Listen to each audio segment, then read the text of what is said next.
పేరు సాత్విక్. 12వ అధ్యాయం భక్తి యోగ. ఓం శ్రీ పరమాత్మనే నమః.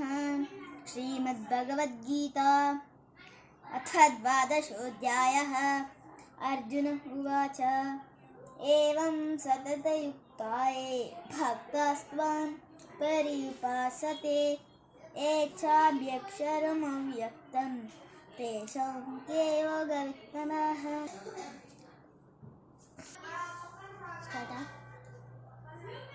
శ్రీ భగవానువాచ మయ్యావేశ్యమనూయే మాం నిత్యయుక్తా ఉపాసతే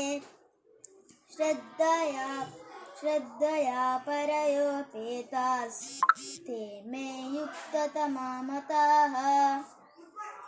ఏత్వక్షరమనిర్దేశ్యం అవ్యక్తం పర్యుపాసతే సర్వత్ర గమచింత్య కూటస్థమచలం ధ్రువం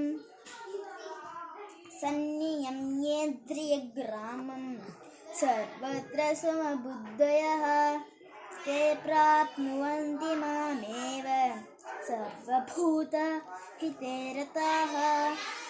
క్లేశోऽధికతరస్తేషాం అవ్యక్తా సక్తచేతసాం అవ్యక్తా హి గతిర్దుఃఖం దేహవద్భిరవాప్యతే. ఏతు సర్వాణి కర్మాణి మయి సన్యస్య మత్పరాః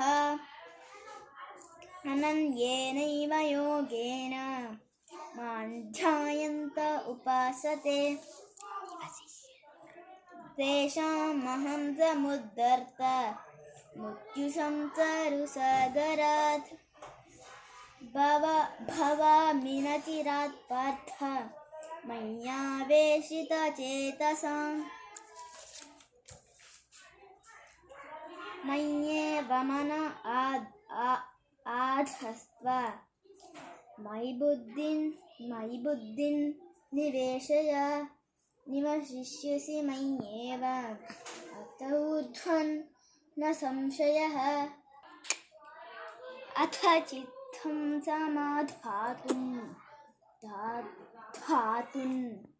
న శక్నోషి మయి స్థిరం అభ్యాసయోగేన తతో వామి చాప్తుం ధనంజయ.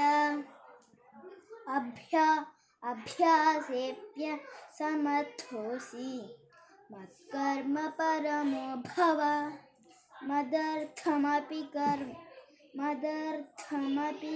కర్మాణి కుర్వన్ సిద్ధిం మవాప్స్యసి.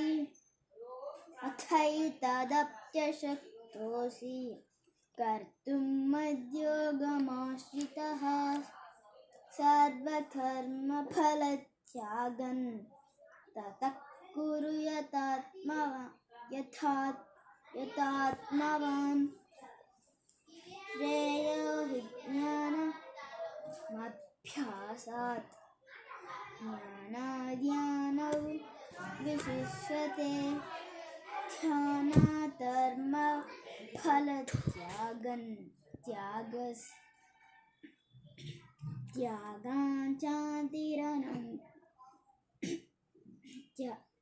త్యాగాంచాదిరనంతరం అద్వేష్టా సర్వభూతానాం మైత్రః కరుణ ఏవ చ నిర్మమో నిరహంకారः సమదుఃఖ సుఖక్షమీ సంతుష్టः సతతయోగి యతాత్మా దృఢనిశ్చయః. మయ్యర్పితమనో బుద్ధిర్ యో మద్భక్తః స మే ప్రియః. యస్మాన్నో ద్విజతే లోకాన్ నోద్విజతే చ యః హర్షామర్షభయోద్వేగైర్ముక్తో యః స చ మే ప్రియః.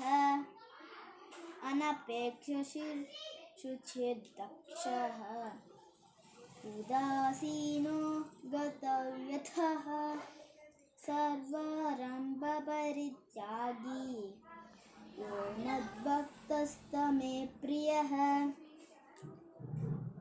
यो न हृष्यति न द्वेष्टि न शोचति न काञ्चति शुभाशुभपरित्यागी भक्तिमान् यः स मे प्रियः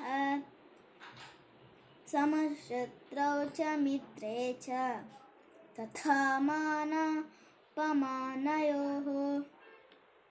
शीतोष्ण सुखदुःखेषु समसङ्गविवर्जितः तुल्यनिन्दास्तुतिर्मौनी सन्तुष्टो येन केनचित् अनकेतस्थिर्मतिर्भक्तिमान् मे प्रियो नरः एतु धर्म्यामृतमिथै यथोक्तं पर्युपासते श्रद्धानां मत्परमा भक्ता स्तेतिव मे प्रियः।